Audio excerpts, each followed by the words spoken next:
Tal como somos, con Carmen Pérez. Tal como somos, con Carmen Pérez. Porque nadie es perfecto.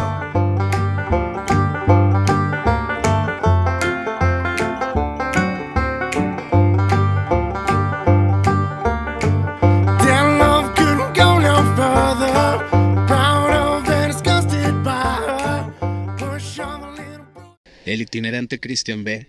es el principal sospechoso en lo que, según el fiscal alemán, es una investigación por asesinato. Madeleine desapareció hace 13 años, durante unas vacaciones en Portugal, en el mismo lugar en donde vivía el sospechoso. Christian B. regresó a Alemania, tras la desaparición de Madeleine. Una de las teorías de la policía es que se la llevó en un viaje de más de 24 horas por carretera. Y como lo prometido es deuda, estamos de vuelta. Estamos de nuevo después de un largo descanso en Tal como somos. Encantada de poder acompañarles al otro lado de las ondas. Espero y deseo que estén muy bien. Y bueno, ya escuchaban un fragmento de las últimas noticias relacionadas con el caso de Madeleine McCann. Pero vamos a conocer más sobre este caso, que seguramente muchos de ustedes que nos están escuchando ahora mismo saben de quién se trata. Vamos a conocer este caso desde sus inicios hasta las últimas noticias con el criminólogo Félix Ríos. Lo dicho, feliz de estar de nuevo con todos ustedes y, como solemos decir en estos instantes, comenzamos. El 3 de mayo de 2007, Madeleine McCann, de tan solo 3 años, desapareció de su habitación en un resort vacacional en Portugal. Desde entonces, su desaparición ha conmovido al mundo y ha generado numerosas teorías y especulaciones sobre lo que realmente le sucedió a esta niña. Para hablar de este tema, que de repente ha vuelto a estar de actualidad, como suele pasar mucho en este tipo de casos, tenemos al otro lado de la sonda a Félix Ríos, al criminólogo Félix Ríos. ¿Qué tal, Félix? ¿Cómo estás?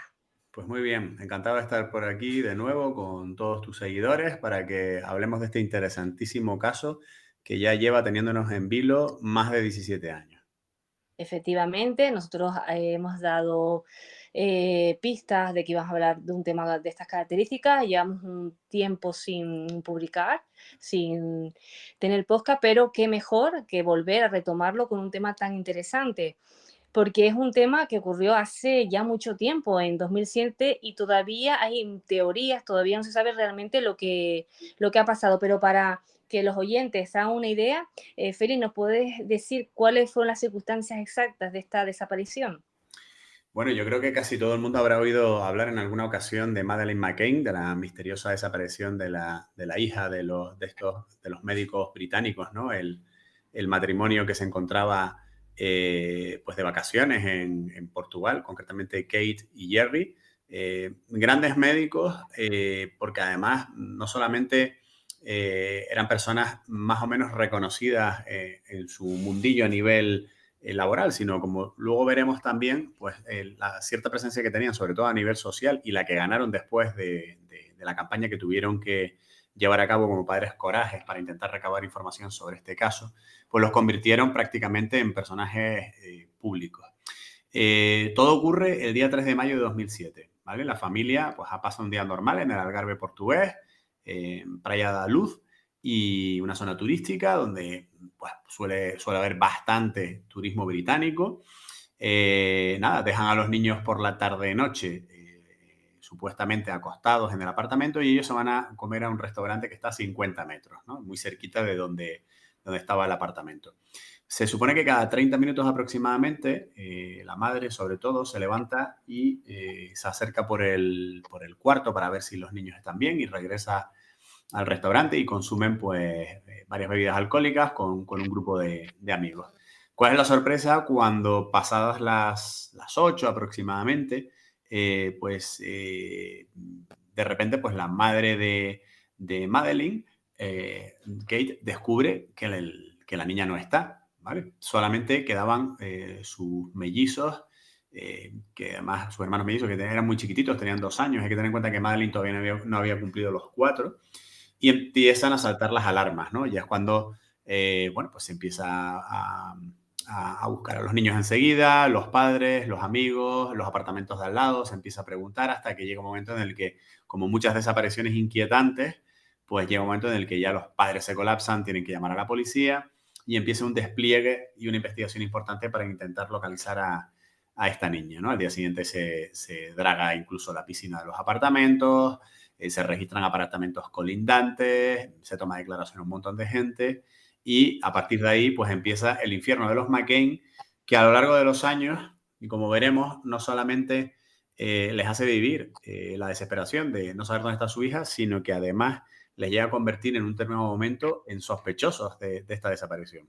Claro, que es una situación un poco extraña, ¿no? Es que están comiendo muy cerquita, ¿no? Están vigilados constantemente esos niños, ¿no? Y claro, es que por mucho que te plantees, bueno, lo puedes ver como una especie de irresponsabilidad, ¿no? Decir, Dios, dejar a los niños solos, pero bueno, que en este caso, como bien comentabas hace un momentito, Félix, eran niños muy pequeños. Sí, lo que pasa es que ten en cuenta que hay que verse en la situación, ¿no? Yo recuerdo casos como, por ejemplo, el del niño del que abusaron sexualmente y mataron en La Rioja hace apenas 2 años, que estaba celebrando pues el Halloween en el parque, digamos, y en décimas de segundo, pues el pedrasta se lo llevó, lo subió al piso, abusó de él y lo mató. O sea, y los padres ni siquiera les dio tiempo de enterarse. Yo recuerdo que además también participé en la investigación del caso del pederasta de Ciudad Lineal y fui como perito al juicio y recuerdo que cuando revisábamos los casos de las diferentes denuncias que había de desapariciones de los niños y de abusos sexuales, era increíble como en segundos, por mucho que los padres estuvieran pendientes y a poca distancia, pues el pederasta conseguía engañarlos y llevárselos. O sea que yo creo que nos podemos autoculpar todo lo que queramos, pero al final solamente hacen falta segundos para que un depredador consiga llevarse a... No, y que el problema es que existan personas como estos depredadores, ¿no? Básicamente. A ver, se han hablado de muchas teorías. ¿Cuáles son las principales, Félix, en torno a este caso? Mira, yo creo que la principal es que llega un momento en el que debido a lo intensa de la investigación, debido a algunas pruebas de ADN que aparecen en el apartamento, donde solamente se encuentra inicialmente ADN o evidencia genética de los padres y de la niña, pues llega un momento que la policía portuguesa focaliza la investigación en los propios padres, ¿no? Ellos empiezan a barajar la teoría de que posiblemente pudieron haberse sobrepasado, digamos, pues golpeando a la niña, que a lo mejor le podían haber dado algún tipo de medicamento, también se especuló con eso, y que, pues, un poco yéndose la situación de las manos, como a lo mejor podemos establecer un paralelismo con la ahora tan en auge serie de Asunta Basterra, pues llega un momento en el que manipulan el escenario y hacen desaparecer a la niña pues para que no les responsabilicen de lo que ha sucedido. Esto evidentemente les hace vivir un infierno impresionante a los padres que ya empezaban a despuntar a nivel de los medios de comunicación, ya empezaban a ser conocidos y todo esto deriva con que al poco tiempo, cuando finalmente los sacan, digamos, de la investigación y la policía ya descarta que puedan ser ellos los que están detrás de la desaparición y muerte de la niña, pues los padres llegan incluso a tener que plantear demandas millonarias importantes contra algún medio de comunicación que había publicado verdaderas barbaridades en relación a los padres, ¿no? Y de hecho llegan a ganar los juicios, ¿eh? Llegan a ganar los juicios y los llegan a indemnizar e incluso llegan a participar en una especie de comisión sobre la ética periodística, donde se empieza ya, sobre todo en Gran Bretaña, ¿no? Donde la prensa rosa, por así decirlo, prácticamente ha nacido allí, pues llega un momento en el que incluso se llega a plantear que hay que establecer límites a la comunicación en prensa, ¿no? Esa es la primera de las líneas. Luego, pues tuvimos y hemos tenido a lo largo de todos estos años, 17 ya, toda clase de líneas de trabajo. Tuvimos casos o líneas interesantes, como por ejemplo un mensaje que se intercepta con el norte de África, que habla de una niña rubia, de un ciudadano alemán, que también se intenta investigar y que luego al final aquello acaba en nada. Avistamientos por doquier en todos los lugares donde te puedas imaginar de todo el mundo. hay que tener en cuenta que Scotland Yard llega a habilitar un número de teléfono para dar información anónima del caso que está funcionando durante años. En fin. Sí, que son, en casos como estos siempre suele pasar lo mismo, ¿no? Hay un teléfono donde siempre hay muchas personas que llaman con muchas pistas, ¿no? ¿Te acuerdas el caso de la chica del Vaticano, ¿no? Es algo Sí. bueno, y tú que estás Sí, de Manuela investigando Orlandi, sí. efectivamente, pues siempre, bueno, pues me imagino que tiene que ser bastante doloroso para los padres, pues tener esa esperanza, ¿no? De recibir llamadas y darse cuenta de que al final, pues, Realmente fue todo un infierno, ¿no? Luego se investigó a gente de los apartamentos colindantes, se puso también el foco de atención en un sujeto que había estado relacionado con cuestiones de agresiones sexuales, pero que se había suicidado, muy por encima, ¿no? Básicamente, yo me atrevería a decir que lo que hubo fueron muchos callejones sin salida, hubo muchas pistas falsas, hubo mucha información que al final pues había que cribar y que no conducía a ningún lado, hasta que básicamente creo que ya cuando nos vamos acercando a la actualidad aparecen dos hechos fundamentales que yo creo que marcan pues una diferencia sustancial e importante en este caso, ¿no? El primero de ellos es una chica que en total, pues, estamos hablando que tendría unos 19 años y que de repente en las redes sociales empieza a comentar la posibilidad de que está convencida de que ella misma pueda ser Madeleine McCann. Claro, esto te puedes imaginar, presenta una importante controversia, una polémica, porque parece ser que esta chica tenía un rasgo distintivo que también tenía Madeleine McCann y que siempre ha sido tenido en cuenta, el iris partido, ¿vale? En uno de los ojos, creo recordar que era el izquierdo, si no me falla la memoria. Y hombre, obviamente, pues empieza a haber pues una corriente de comunicación que se conduce a si podría ser o no podría ser que esta chica pues fuera o no fuera Madeleine McCann, que finalmente, pues ya te digo que se practicaron las pruebas oportunas a nivel genético, aunque los padres desde el principio ya lo habían descartado, o ellos no tenían la convicción de que no Sí, tenía es nada que una ver. cosa que me pareció muy curiosa porque sí que eso lo llegaron a comentar, ¿no? Que directamente los padres descartaron incluso participar en las pruebas, ¿no? O intentar averiguar si realmente era su hija, ¿no? Ellos tenían bastante claro que esta chica, Julia Faustina, creo recordar que se llamaba, que además había nacido en Polonia y demás, pues no presentaba, ¿sabes? Aparte de ese rasgo supuestamente congénito del iris partido, por la manera en la que relataba la historia y demás, pues parece ser que tampoco tenía, ¿sabes? Nada que ver con el asunto, ¿vale? Aún así, los padres, ya digo, que en febrero de 2023, estamos hablando hace poco más de un año, los padres al final acceden a que se someta a la prueba de paternidad, ¿vale? Y, lógicamente, un mes después ya se sabe que no, que esta señora no tenía nada que ver y que nada. En fin, cuestiones, ¿no? Son muchos casos porque te pones a mirar cuántas desapariciones de niños y de niñas a lo largo de la historia, ¿no? En todas las partes del mundo que están todavía por buscar una solución o por encontrar realmente lo que sucedió, ¿no? Como el caso de esta niña. Pues sí, porque parece ser que ella al final llegó a alegar, Carmen, que ella misma había sido víctima de algún tipo de secuestro o de abuso sexual. Lo que pasa es que eso no quedó claro si formaba parte de algún tipo de fantasía o algo por el estilo, o efectivamente esta chica había sido víctima en su día de algún tipo de abuso sexual o de algún tipo de actitud pedofílica y realmente ella había grabado ese recuerdo convencida de que efectivamente pues a lo mejor tenía algo que ver con ser, ¿no? Oriundamente Madeleine McCann. Y bueno, y ya básicamente la cumbre, digamos, de esta pirámide, ¿no? De misterio, pues se consagra con un pedrasta que empieza a estar en el objetivo de la policía, de Scotland Yard.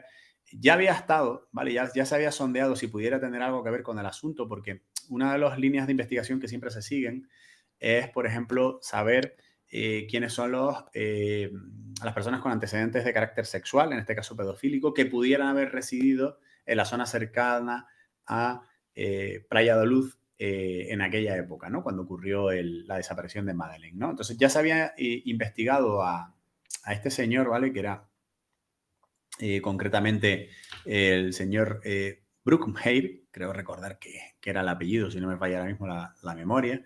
Y este señor, que la verdad, estamos hablando de un tipo de 48 años, ¿vale? En la época de Madeleine pues tenía 30 y pocos, algo así.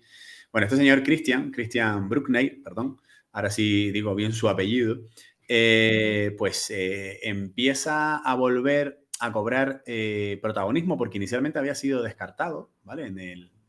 Digamos, en los meses siguientes a la desaparición se había pensado en él, pero se había quedado descartado.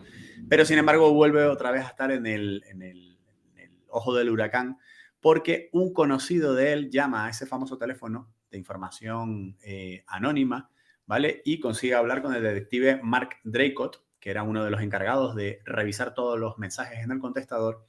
Y pues parece ser que dice que en un determinado momento él estaba en la zona del Algarve y coincidió en varias ocasiones con Brookmeyer. ¿Qué es lo que ocurre? Que le relata a los policías que tú había tenido una conversación de lo más inquietante, ¿no? Hablando de la famosa Operación Grange, que fue como se bautizó la investigación para intentar dar con el paradero de Madeleine McCann, a partir de 2011, que es cuando ya Scotland Yard empezó bastante, digamos, a tomarse en serio esta investigación y a intervenir a nivel internacional, pues digamos que, claro, la gente empieza a hablar, y entonces este señor, pues dice, oye, espérate, que es que resulta que yo recuerdo que a esta persona, al tal Christian, que fue investigado en su época, yo tuve una conversación con él en el que decía o me hizo un comentario que pudiera tener algo que ver con la desaparición y muerte de la niña, ¿no? Claro, la frase concretamente fue, ella no gritó. Creo recordar que fue algo así como que estaban en un bar y habían estado bebiendo bastantes consumiciones alcohólicas y vieron algunas noticias en la televisión, ¿vale? Del bar sobre la desaparición de Madeleine. Y entonces a este hombre se le quedó grabada esa frase, ¿vale? Los policías de Scotland Yard llegaron a entrevistarse con él en Grecia y bueno, con esa información empezaron a realizar una serie de comprobaciones. Y voilà, ¿cuál es la sorpresa? Con que se verifican varios elementos. El primero, que Christian había estado relacionado con algunas agresiones sexuales ocurridas en la zona cercana al lugar donde había desaparecido Madeleine McCann, ¿vale? En fechas diferentes, pero sí había estado vinculado a esas actividades, ¿no? De hecho, en la actualidad, ¿no? O en el momento en el que se volvió a focalizar la investigación sobre él, estaba precisamente siendo investigado en Alemania por otra supuesta agresión sexual, ¿no? Claro, aparte de eso, se sabía que este señor se movía en una furgoneta donde se encontraban unas fibras que se pensó inicialmente que son compatibles con el famoso pijama que tenía Madeleine y bueno, algún elemento más indirecto. Creo recordar que incluso se llegó a verificar que había habido actividad de su teléfono móvil en la antena que daba cobertura a la zona donde había desaparecido Madeleine McCann en unos intervalos horarios más o menos cercanos, ¿no? a este hecho. Por lo tanto, fue de lo más llamativo cuando hace ya unos cuantos meses el fiscal encargado del caso en Alemania llegó a confirmar que para ellos, para la policía alemana, pues no les generaba ningún tipo de duda que con una alta probabilidad Christian Bruckner era el responsable de la desaparición y muerte de Madeleine McCann. A partir de ahí, teniendo en cuenta que este señor ya estaba siendo juzgado por otro tipo de cuestiones, pues se vuelve a focalizar, digamos, intentar conseguir algún tipo de prueba que, bueno, pues pueda de alguna manera decantar la balanza de manera completa, ¿vale? Porque a pesar de que los indicios parecen que son importantes, o por lo menos para la Fiscalía alemana así lo son, estamos hablando de que estaba cumpliendo, por ejemplo, en la actualidad está cumpliendo una condena de 7 años por la violación de una anciana, para que nos hagamos una idea, ¿no? Y que fueron varios los ataques sexuales con los que se le vinculaban en Portugal entre el 2000 y el 2017, ¿eh? Casi nada, ¿no? Entonces, bueno, pues digamos que... Entonces la situación está ahora enfocada en este personaje, en esta persona. Sí, efectivamente. Están absolutamente... La verdad, por lo que nos estás relatando, Félix, pues pues te digo, hay bastantes indicios y probabilidades bueno, que esta persona que dijo esa frase tan inquietante, la verdad que no me la quito de la cabeza, ¿no? De Sí. que... Fíjate, es curioso porque pasó hace ya hace un año, ¿no? Cuando ya este hombre estaba ya en el foco de los investigadores y de la prensa. Este señor llegó a escribir incluso una carta, ¿sabes? A nivel de desahogo, digamos, en prisión, intentando desvincularse de la desaparición de Madeleine, que de hecho, si tus seguidores tienen curiosidad, la pueden encontrar fácilmente googleando, ¿no? A mí es que me llamó la atención porque esto me recordó muchísimo al caso de Rocío Waninkoff y Sonia Caravantes, porque también Tony King, el asesino en serie Tony King, en su momento dirigió cartas a las madres de las niñas, exculpándose y diciendo que él no tenía nada que ver y que era un cabeza de turco, ¿no? O sea que, ya digo. ¿Y tú qué crees en este caso, Félix? ¿Tú crees que esta persona con ese apellido que pronuncias bien, aunque tú... Bueno, Christian seguro que todo el Bruckner. mundo Christian no lo Bruckner. pronuncia. ¿Tú qué crees? ¿Que piensas que está involucrado? ¿Piensas por lo que seguramente has mirado sobre él que puede haber sido una persona, no sé, A que ver, haya está claro, participado o que haya... claro, está claro que el perfil encaja. El perfil encaja y hay Sí, bastantes papeletas y bastantes indicios que te conducen a sospechar que se trata de él. También te digo que no conocemos todos los detalles de la investigación de los alemanes, pero por otro lado también te digo que a los alemanes cuando hacen una investigación la hacen que no te puedes ni imaginar. Creo que la furgoneta de este tipo le estuvieron haciendo una inspección ocular que no sé si duró casi 3 semanas, o sea, sectorizándola centímetro a centímetro para ver si encontraban el más mínimo indicio que pudiera vincular pues ese vehículo con Madeleine McCann. O sea, quiero decir, los alemanes no imputan, o un fiscal alemán no sale en la prensa diciendo que tienen la certeza de que un señor es el autor de un crimen sin que estén absolutamente convencidos. Así como otras policías pueden ser un poco más mediáticas, como Scotland Yard, o como en España, entre comillas, pues a lo mejor se tira barro a ver si pegan en algunas ocasiones, te digo yo que los alemanes para eso son bastante más cautos, ¿no? vaya, que nos ha dicho todo, es No, decir, hombre, claro, evidentemente. si ya comentan esto, hay muchas Claro, probabilidades que... ellos tienen guardadas cartas bajo la manga, pero Claro, el problema en este caso es que no se tiene el cuerpo de la chica, ¿no? Se presupone que posiblemente fue arrojado al mar, ¿no? Entonces, claro, el cuerpo de la niña no se tiene, ni tampoco se tiene un escenario donde se pueda evidenciar, como ocurrió en el caso de Marta del Castillo, que había habido, por ejemplo, una pérdida importante de sangre que había tenido que dar lugar al fallecimiento, ¿no? de la menor. Entonces, bueno, hay elementos por los que a lo mejor puede que Cristian escape, pero lo que está claro es que está absolutamente enfilado por el fiscal y por la policía alemana. claro, lo ideal es que confiese, pero si ya me estás diciendo que ha escrito cartas y se está quitando esa culpa, pues a lo mejor como dices tú va a tener esa suerte. ¿Tú crees que se va a resolver este caso o este misterio en algún momento, Félix? Son muy complicados la resolución de estos casos. Fíjate que en muchas ocasiones, digamos que yo creo que solo en el caso de que se pudiera, por ejemplo,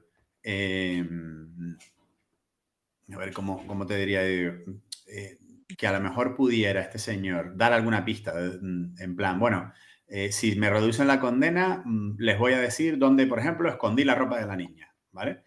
En ese tipo de situaciones, pues sí que podríamos tener algún tipo de evidencia. Porque te digo una cosa, llega un momento en que los padres, al final lo único que quieren es enterrar a su niña o pasar el luto. Y en muchas ocasiones es como, mira, ya es que me da igual. O sea, ya lo que quiero es simplemente saber dónde está mi hija, ¿no? A mí esta situación me recuerda, por ejemplo, a uno de los casos que traté en mi serie de mi canal YouTube, el caso de Maricielo Cañabate, bueno, que fue una señora que desapareció, se enjuició, se condenó al supuesto agresor, pero el cuerpo sigue sin aparecer. Y el padre al final lo único que quiere es encontrar el cuerpo de su hija o parte del cuerpo de su hija y poder llevarle unas velas a un cementerio y poder tener un sitio donde rezar.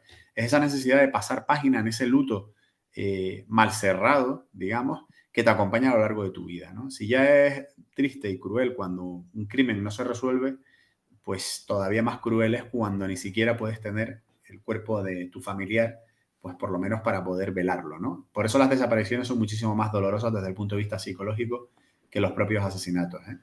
Descansar y sobre todo que a pesar de de lo que se cuenta y que ya te imaginas el peor escenario y el peor desenlace, siempre tienes esa esperanza, ¿no? De que, bueno, si no hay cuerpo, pues a lo mejor en algún momento dado, pues pueda aparecer, ¿no? Siempre, no sé, yo creo que, como dices tú, hasta que no aparezca el cuerpo, por lo menos puedan enterrarlo o que descanse de alguna manera, pues ellos no van tampoco a descansar, ¿no? Sí. Así.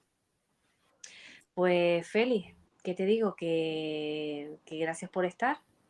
Nada, Y un placer poder daros un poquito de luz y de datos a este caso y a otros casos que son realmente apasionantes, ¿no? Yo creo que el caso de Madeleine McCann se va a quedar como uno de esos casos, ¿no?, que han marcado la crónica negra internacional y que siempre van a ser recordados, como ocurrió, por ejemplo, con la primera desaparición inquietante en Estados Unidos de una niña, ¿no?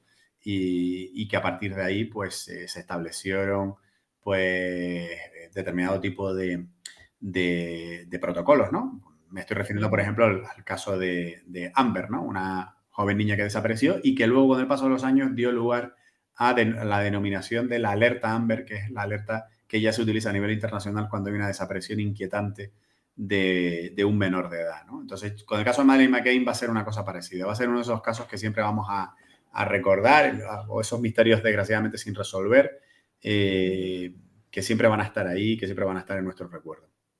Y que por desgracia son muchos los casos, ¿no? Que todavía están en la misma situación que el de Madeleine.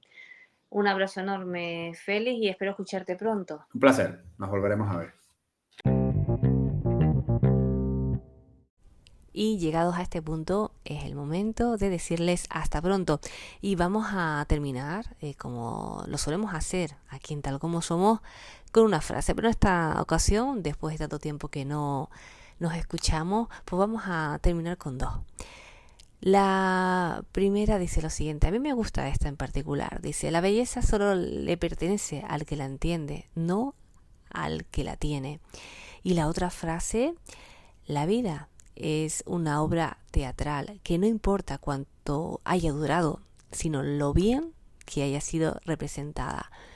Y el tema, la canción que vamos a escuchar en este episodio viene del grupo Marlene Sophie.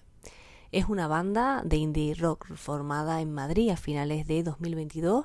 Sus canciones se caracterizan por orbitar en torno a letras personales, melodías envolventes y un glow expansivo que se potencia en la puesta en escena.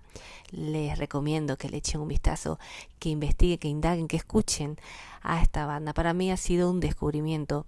En la primavera de 2023, la banda decide autoproducir sus primeras canciones. Fue en este momento cuando lanzaron sus primeros 5 sencillos, A través del espejo, De tanto usarlo, Guiños de farola, 93 lunares y Premio al caer. Premio al caer es la canción que vamos a escuchar. ¿Qué les digo?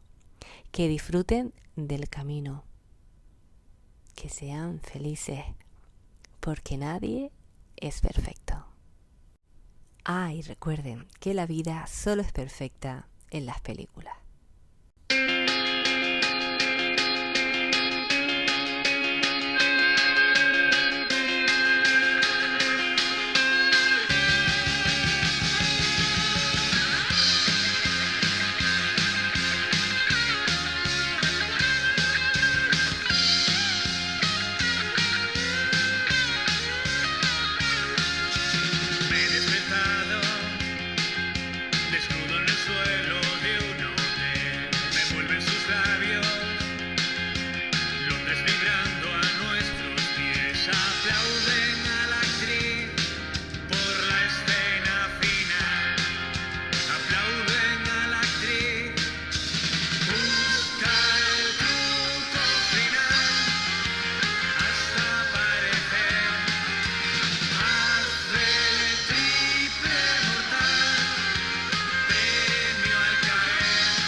servilletas de papel dentro del cuarto, psiquiatra y paciente suman 3, caen en el matiz, son presos del diván, caen en el matiz, busca el truco final hasta aparecer, hace el triple mortal, premio al caer, premio al caer, premio al caer, premio al caer, tu premio.